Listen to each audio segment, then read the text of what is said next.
porción de la palabra. Vamos a buscar en nuestras Sagradas Escrituras nuevamente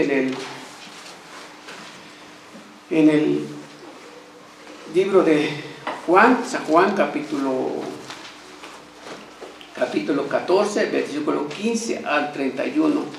Vamos a leer así alternadamente y nos reunimos todos al versículo 31.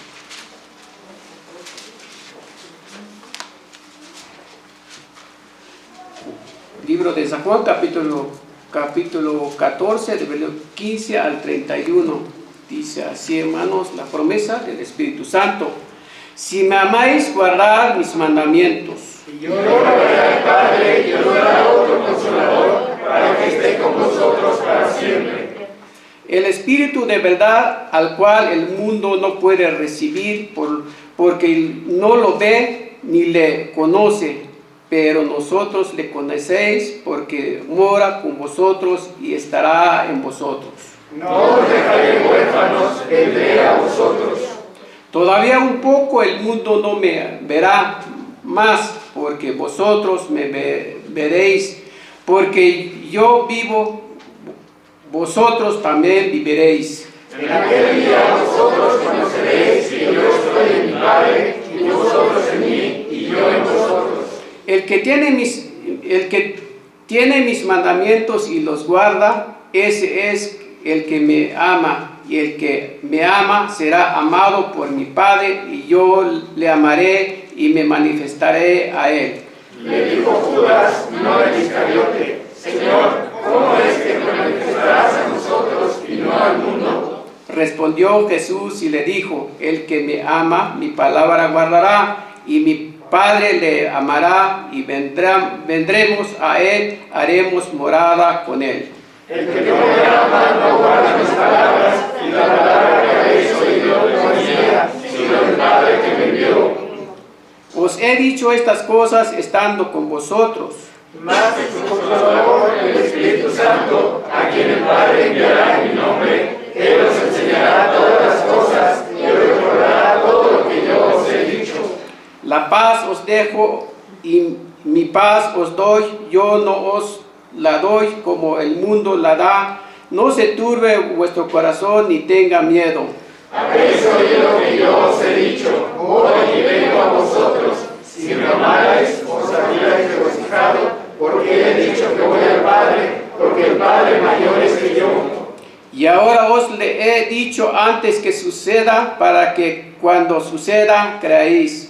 No hablaré ya mucho con vosotros, porque viene el príncipe de este mundo, y él nada tiene en mí. Mas para que el mundo conozca que amo al Padre, y como el Padre me amó, así hago. Vamos de aquí. Amén. Vamos a responder, hermanos, el himno número 38, o cántamelas otra vez. De la segunda parte del himnario, las Sagradas Escrituras, himno número 38, o cantármelas otra vez, escrita y música por Philip Perlis.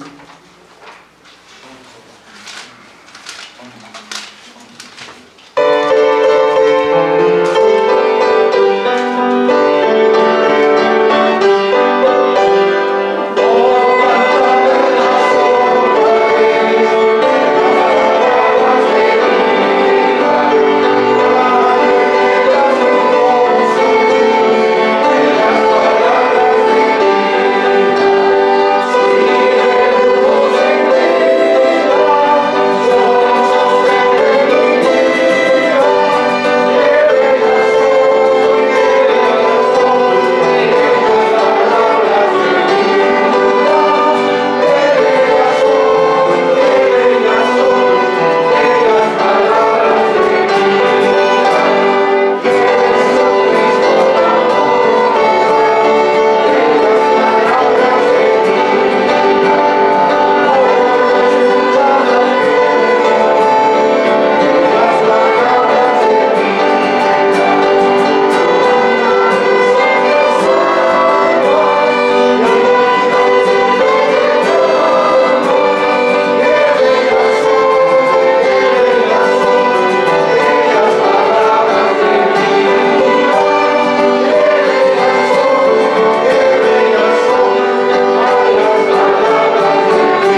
Fernando Reyes, que trae el mensaje de esta tarde. El título del mensaje es Dios Espíritu Santo.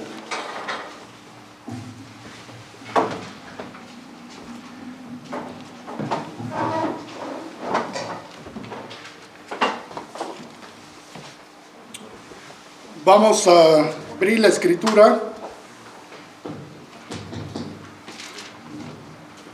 en el Evangelio según San Mateo, en su capítulo 28.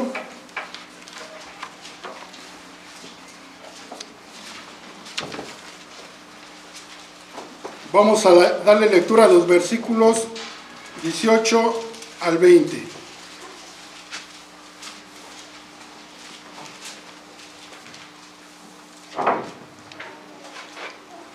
Dice así la palabra del Señor todos. Y Jesús se acercó y les habló diciendo: toda potestad me es dada en el cielo y en la tierra. Por tanto, id y hacer discípulos a todas las naciones, bautizándolos en el nombre del Padre, y del Hijo, y del Espíritu Santo, enseñándoles que guarden todas las cosas que os he mandado, y he aquí yo estoy con vosotros todos los días hasta el fin del mundo. Amén. Vamos a orar, hermanos. Nuestro buen Dios y Padre Celestial, gracias, Señor, por convocarnos a la reunión de los santos para escuchar, Señor, la palabra que tienes para tu pueblo. Gracias porque has sido bueno, porque te has dignado, Señor, a reunirnos como siervos, como pueblo tuyo, y escuchar las palabras de bendición para nosotros en momentos de aflicciones, de angustias y de dolores. Siempre, Señor, siempre estás presente, aunque a veces en nuestras debilidades de nuestro cuerpo no lo comprendemos.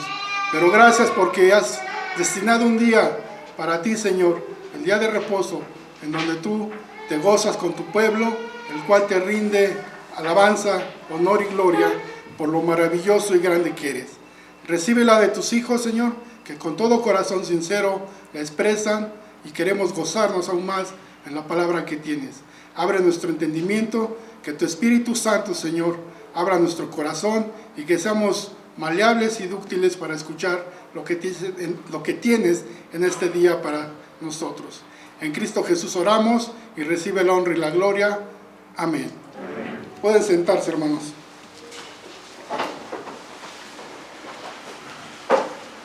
Como ya dijo el título del hermano, es creo en el Espíritu Santo. Y esto está relacionado con la pregunta 53 de nuestro Catecismo de Heidelberg, que dice así: ¿qué crees del Espíritu Santo? Primero, que con el eterno Padre e Hijo es verdadero y eterno Dios. Segundo, que viene a morar en mí para que por la verdadera fe me haga participante de Cristo y de todos sus beneficios, me consuele y se quede conmigo eternamente. Por tal manera, vamos a introducirnos al tema que el Señor hoy tiene. El apóstol Pablo, escribiendo en su primera carta a los tesalonicenses, da recomendaciones para el joven pastor que había dejado a cargo de la obra en la ciudad de Éfeso. Entre otras cosas, le escribe: para que si tardo, sepas cómo debes conducirte en la casa de Dios, que es la iglesia del Dios viviente, columna y baluarte de la verdad. Asimismo, encontramos que la epístola de Judas hace una exhortación a los creyentes a contender ardientemente por la fe que ha sido una vez dada a los santos. En ambos casos, como es evidente, también a lo largo de toda la Escritura se insta al pueblo de Dios a permanecer firme en la verdad, y junto con ellos se le da la responsabilidad de defenderla a toda causa. Esto quiere decir que para la Iglesia de Jesucristo, la sana doctrina, la doctrina enseñada por las Escrituras, es su esencia en sí misma. Una doctrina clave de la Iglesia cristiana es la doctrina de la Trinidad. La ortodoxia, la Iglesia con la doctrina correcta cristiana, afirma su fe en el Dios triuno, que se revela en las Santas Escrituras. El Dios que es uno y tres a la vez. Tanto en el Antiguo Testamento como en el Nuevo Testamento nos lo enseñan. En el Antiguo Testamento, Moisés, dirigiéndose a Israel, dice: Oye Israel, Jehová nuestro Dios, Jehová uno es. De tal manera, igualmente nuestro Señor Jesucristo respondió cuando le hicieron la pregunta de cuál es el primer mandamiento. Y él dice estas palabras de Moisés. Dice: oye, el primer mandamiento de todos es: oye Israel, el Señor nuestro Dios uno es. Marcos 12:29. Pero a la misma vez, y esto es un misterio para nuestra mente finita, el único Dios existe en tres personas: el Padre, el Hijo y el Espíritu Santo, como lo encontramos mencionado por el Señor Jesucristo mismo, cuando menciona en nombre de quién se debe administrar el bautismo.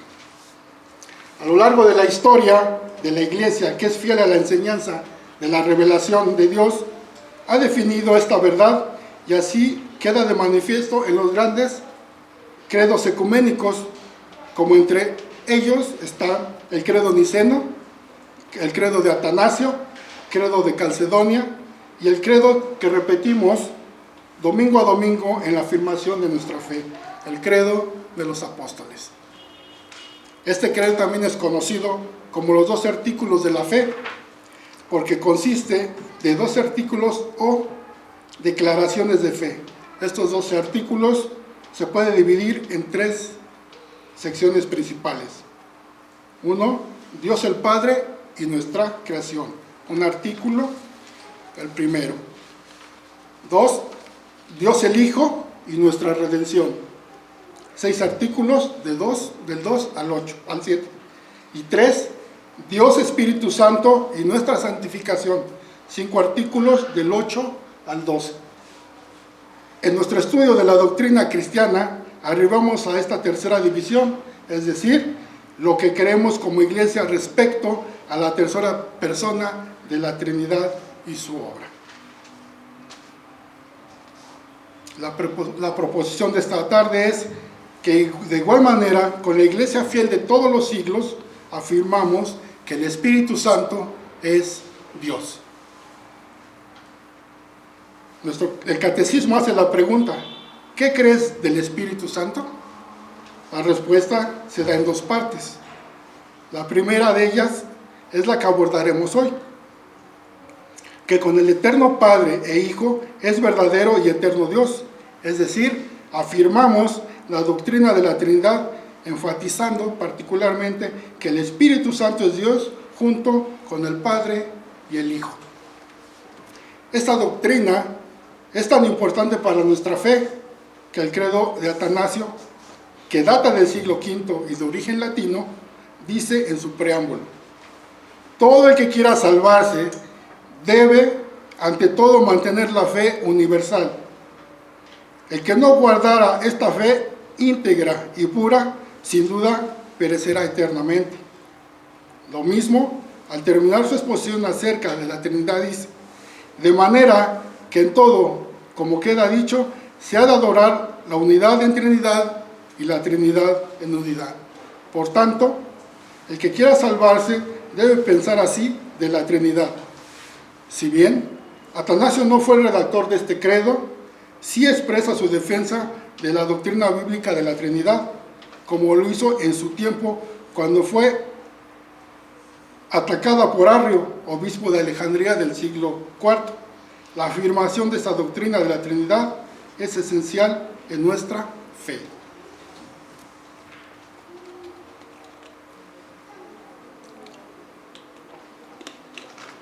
Ahora bien, pasemos al primer punto, al primer tema. Una doctrina que implica un misterio. Sin embargo, esta doctrina de la Trinidad implica un misterio para nosotros, pues intentamos explicarnos racionalmente cómo es que Dios es uno y en Él hay 3 personas, no podremos hacerlo sin caer en errores como lo demuestra la historia de las doctrinas. Estos errores doctrinales son conocidos popularmente como herejías. Tales son, por ejemplo, el marcionismo. ¿Qué decía el marcionismo? Un poquito nada más. Esta idea del marcionismo es una antítesis de contradicciones entre el Antiguo y el Nuevo Testamento. Su función o su idea era rechazaba el Antiguo Testamento diciendo que no era un libro cristiano, ¿sí? Y aparte hizo su propia colección de su canon, Marción, ¿sí? Nada más habló unas cuantas cartas paulinas y desechó casi la mayoría del Nuevo Testamento. El otro es el maniqueísmo. En el maniqueísmo existen la luz y las tinieblas, pero no existe la culpa ni el pecado, pues ya que en el hombre habitan dos almas que luchan entre sí, un alma luminosa que procede del bien y un alma que precede del mal, y esta práctica, ¿sí?, del maniqueísmo se extendió por la India y por China, ¿sí? Entonces ahí nos damos cuenta de cómo esos de las dos almas, ¿no?, el yin y el yang, ¿no?, dicen por ahí, ¿no? Aquí está su fundamento. Entonces no tiene nada que ver con la Sagrada Escritura. Y el arrianismo, y como ya sabemos, parte del arrianismo, pues este hombre, Arrio, era un obispo de Alejandría, como hemos leído, pero él en su teología no estaba de acuerdo con la divinidad de Jesucristo, y decía que el Hijo procedía del Padre no por generación, sino por creación. Este arrianismo en sus múltiples formas ha resurgido modernamente entre los unitarios y entre los llamados testigos de Jehová. Entonces, estas eran las luchas constantes. Acordémonos que en el siglo I no había nada de esto, porque todos creían, la mayoría creía en la Trinidad. Esto viene después, ¿no? Ese no era el pleito en aquellos tiempos del siglo I, II, hasta el III empezó a ver todo este problema. Ok, dice, ahora bien, precisamente fue la fe ortodoxa que afirmada frente a estos errores, la ortodoxia frente a la heterodoxia. La cuestión es que no se puede investigar a Dios. La Escritura claramente nos enseña que la esencia de Dios es infinita y espiritual. Juan Calvino, tratando el tema, dice: lo infinito de su esencia debe espantarnos, de tal manera que no presumamos de medirlo con nuestros sentidos, y su naturaleza espiritual nos impide que veamos en él nada carnal o terreno. Institución de la Religión, libro 1, capítulo 13, párrafo 1. Nosotros seres finitos no podemos comprender lo infinito, no podemos sondear las profundidades del ser de Dios, de aquel que es el único que tiene inmortalidad, que habita en luz inaccesible, a quien ninguno de los hombres ha visto ni puede ver. Entonces la pregunta es, ¿por qué entonces creemos en la Trinidad? Como lo declaramos en nuestro credo, la respuesta es sencilla, porque la Biblia lo enseña. Si la definición de lo que es Dios dependiera de nosotros, no podríamos sino concluir una perspectiva errónea, como dice el apóstol Pablo, que los hombres cambiaron la gloria de Dios incorruptible a semejanza de hombre corruptible, de aves, de cuadrúpedos y de reptiles. Conocemos a Dios porque se ha revelado a nosotros, y le conocemos hasta donde Él ha querido que le conozcamos. Más allá de su revelación, no tenemos modo de conocerle. En el libro del profeta Isaías, Dios mismo dice: ¿a qué pues me asemejaréis o me compararéis? Levantad en alto vuestros ojos y mirad quién creó estas cosas. Él saca y cuenta su ejército. A todas llama por sus nombres, ninguna faltará. Tal es la grandeza de su fuerza y el poder de su dominio. Entonces, ¿cómo puede el hombre finito comprender al Dios infinito y eterno? No es nuestra tarea investigar a Dios. Esto es imposible, pero sí, con reverente obediencia creemos y afirmamos que la Escritura nos lo enseña tal y como Él se ha revelado. El segundo tema, el Espíritu Santo es una persona. Con respecto al Espíritu Santo, las Escrituras nos enseñan que es la tercera persona de la Trinidad, y por lo tanto no debe confundirse ni con el Padre o con el Hijo, como lo hizo el modalismo, que es la doctrina ya presente en algunos cristianos de los primeros siglos, y que enseñaban un monoteísmo estricto, pues decían que Dios no es una esencia compartida por tres personas, sino que era un solo ser que se manifestó en tres diferentes modos en diferentes tiempos.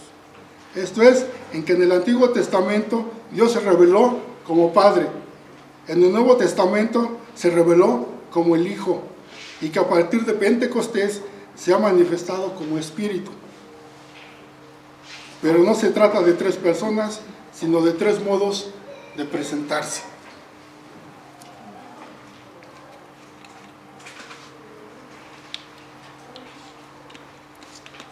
Ahora bien, la doctrina ortodoxa, con base en las Escrituras, por el contrario, afirma que en la única esencia de Dios hay tres sustancias o personas que comparadas una con otra se distinguen con una distinción de propiedad.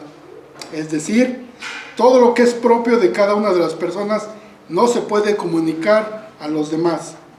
Como dice Calvino en la Institución de la Religión, capítulo 1, libro 1, capítulo 13, apartado 6.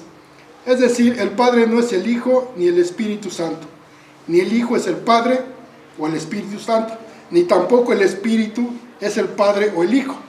El Padre es el Creador, el Hijo es el Redentor y el Espíritu Santo es el Santificador. Dice la Confesión Helvética en su artículo 3,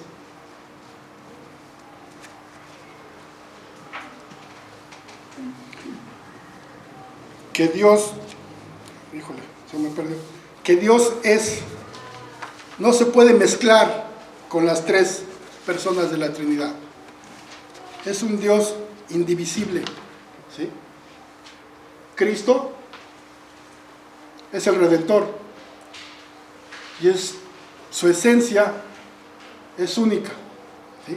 Como hablamos de la hipóstasis o perichoresis, ¿sí? Son los tres con su propia personalidad.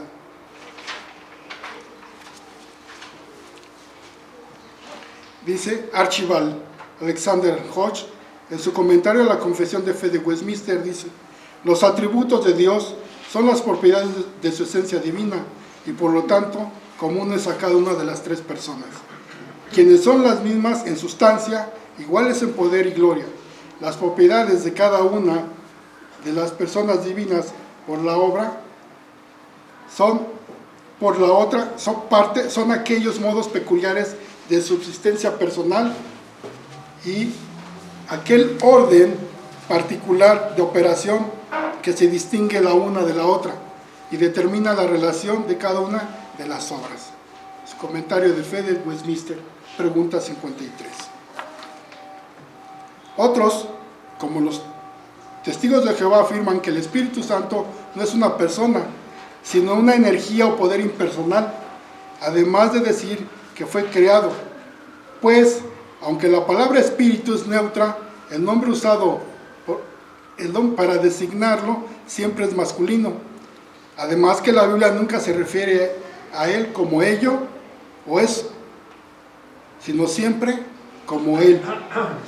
Además de que la Biblia nunca se refiere a él de esa manera.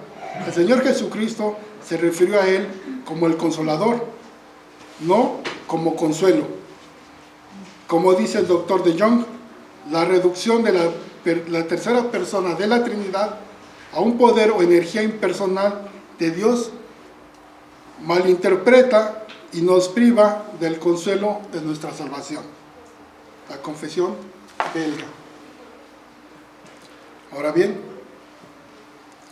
por esto arribamos al tercer punto, la deidad del Espíritu Santo. La Escritura misma enseña con pruebas fehacientes que el Espíritu Santo es Dios. El apóstol Pablo dice, porque el Señor es el Espíritu, y donde está el Espíritu del Señor, hay libertad. Pero no solo eso, hermano, encontramos mucho más evidencia de su divinidad. 1. El Espíritu Santo crea. Génesis 1:2 nos dice que el Espíritu de Dios se movía sobre la faz de las aguas. Esto nos enseña que la creación en la que vivimos y de la cual somos parte, tiene su ser por la voluntad del Espíritu, el cual estaba ya obrando en la preservación y de la masa informe y confusa a la espera de los mandatos creadores del Padre. 2. El Espíritu Santo tiene autoridad. El profeta Isaías dice, y ahora me envió Jehová el Señor y su Espíritu. Dios es el único que tiene autoridad suprema para enviar a los profetas. Es algo que solo compete a Dios, y aquí el profeta atribuye al Espíritu Santo la misma autoridad. En el Nuevo Testamento también encontramos la afirmación del apóstol Pedro a este respecto. Por favor, busquemos 1 de Pedro, capítulo 1, versículos del 1 al 10.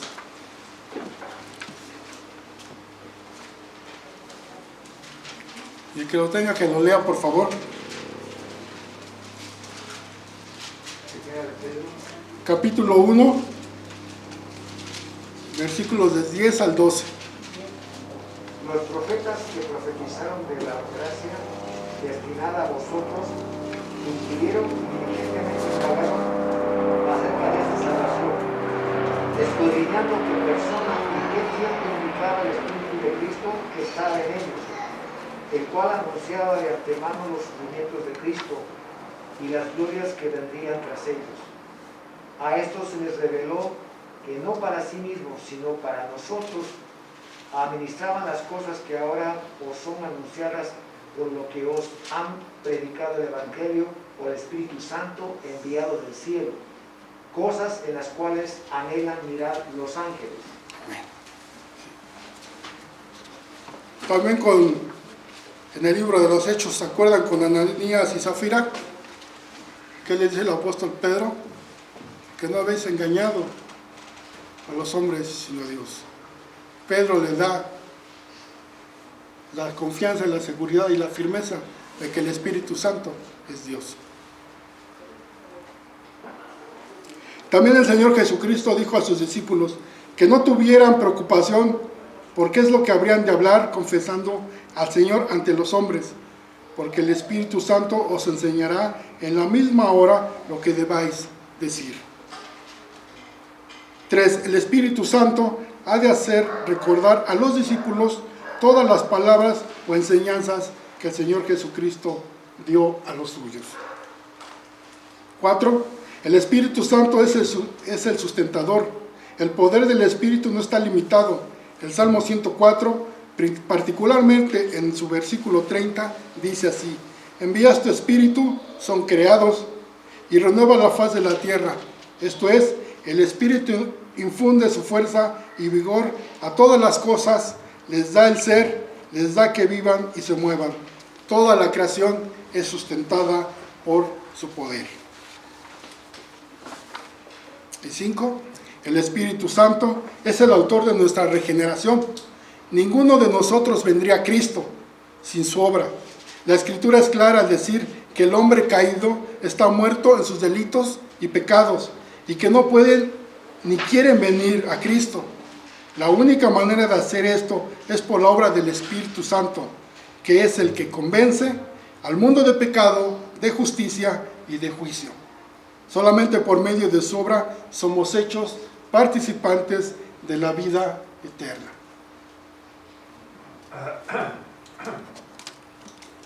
Como dice el apóstol Pablo, gracias a Dios por su don inefable. Baste pues estos ejemplos para convencernos de que el Espíritu Santo es una persona y que le son propios los atributos de la divinidad. Es Dios igualmente que el Padre y el Hijo, tal es nuestra fe.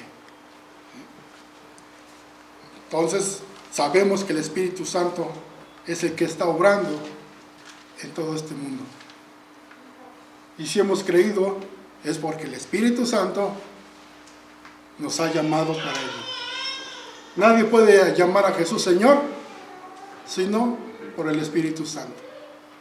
Dice Jesús, nadie puede llegar al Padre si el Espíritu no lo ha mandado, ¿sí? O no lo lleva.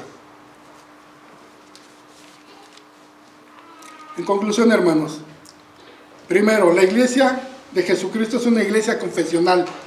Como parte de ella entendemos que nuestra fe no está basada y no puede estar basada en los sentimientos piadosos de la gente. El fundamento verdadero de la iglesia está en la doctrina enseñada por los apóstoles. Efesios 2:20 así lo dice: edificados sobre el fundamento de los apóstoles y profetas, siendo la piedra principal del ángulo Jesucristo mismo. Por lo tanto, es nuestro deber cristiano enseñar y defender la doctrina y luchar ardientemente por la fe una vez dada a los santos. ¿Y dónde lo vamos a hacer esto? En su reino. Hay veces que se encuentra uno con, pues sí, cantidad de gente y de varias ideas y pensamientos. Y hay que hablarles de Jesucristo. Hay que hablarles de la verdadera fe. Hay que hablarles de la salvación, de la vida eterna.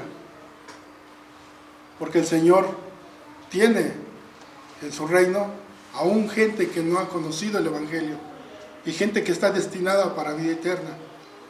Pero ¿cómo lo vamos a saber si no les hablamos de la verdad y de que Cristo es el Señor, de que habrá un juicio para justos e injustos? Y hay gente que te oye de buena gana, pero hay gente que te corta muy feo. Hay que hablar donde estemos, aunque sean médicos, ingenieros, arquitectos, porque todos piensan que nada más los que son drogadictos, alcohólicos merecen el Evangelio. No, todos fueron creados por Dios, pero solamente Dios conoce a los que ha destinado para vida eterna. Y nosotros somos los mensajeros del Señor, somos los heraldos, dice la Escritura, del reino de los cielos. No le hace, como dije la vez anterior, no le hace que nos dejen de hablar, que nos desechen. Ya dimos el mensaje, ya Dios, por medio de Dios Espíritu Santo, que los convenza, ¿sí? Pero a nosotros no nos toca convencer a nadie. Y así como decía el rico y Lázaro, tengo 5 hermanos, para que no vengan a este lugar de tormento. Pues él tiene 5, yo tengo 10, 13 hermanos. Imagínense. Amigos, pues tenemos muchos. Entonces la obra que nos corresponde es defender lo que Dios nos ha enseñado. Hablar de la verdad que Dios nos ha dado. Y como dice el Evangelio de San Juan, no se preocupen por lo que han de decir, porque en ese momento Dios nos dará palabra y Él no puede fallar. Esa es la promesa, que lo va a hacer por amor de su nombre y por amor también a su creación, porque ya la redimió por Cristo. Nos toca, como siervos suyos, expresar las maravillas y grandezas de nuestro Señor. No debemos conformarnos con un conocimiento general de Dios. No basta con decir creo en Dios.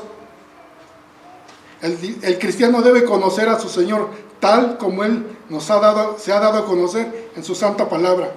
Creemos en un Dios trino, no porque hayamos llegado a entender lógicamente cómo es que hay un solo Dios y quien se distingue en 3 personas. No lo creemos porque esa lógica está porque esa lógica esta lógica doctrina, sino porque eso es lo que las Santas Escrituras nos revelan. No nos es dado a nosotros, criaturas finitas, investigar al Dios eterno e infinito. Suscribamos la doctrina ortodoxa del credo de Atanasio, así como el Padre, así el Hijo, así el Espíritu Santo. Increado es el Padre, increado es el Hijo, increado es el Espíritu Santo.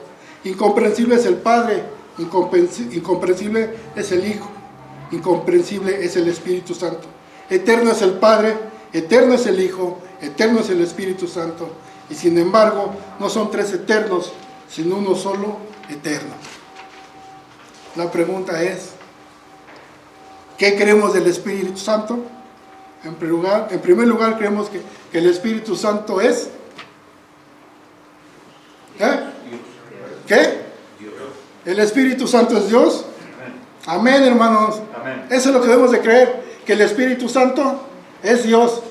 Aunque para otros no, pero nosotros, por todo lo que ha revelado en la Escritura, creemos que el Espíritu Santo es Dios. Vamos a orar, hermanos. Señor, damos gracias por tu santa palabra, porque en nuestra cabeza finita nos cuesta mucho trabajo entender tu majestad,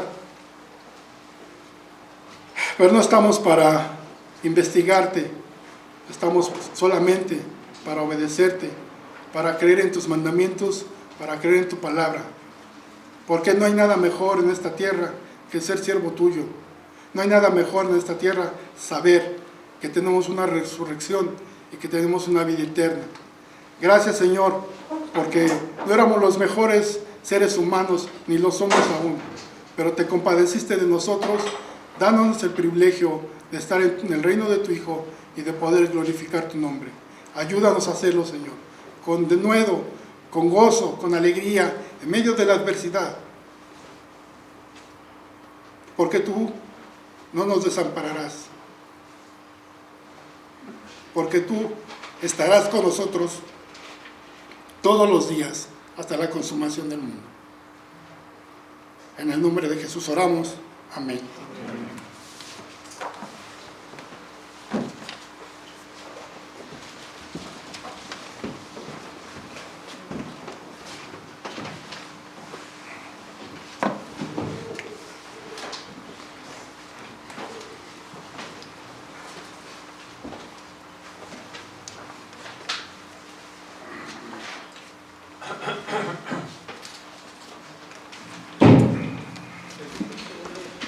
Bien, hermano, damos gracias a Dios a este mensaje republicano que hemos escuchado. Entonces le pedimos al Señor para que nos grabe en nuestra mente, en nuestros corazones, para que nos vaya bien. Vamos a responder, hermanos, con el himno número 37. Santo Espíritu, himno número 37. El himno 37, amados, es el último canto de la primera parte, alabanza y adoración. Fue escrito en su música por Víctor Dink y escrito en su letra por Vicente Mendoza. Santo Espíritu dirige.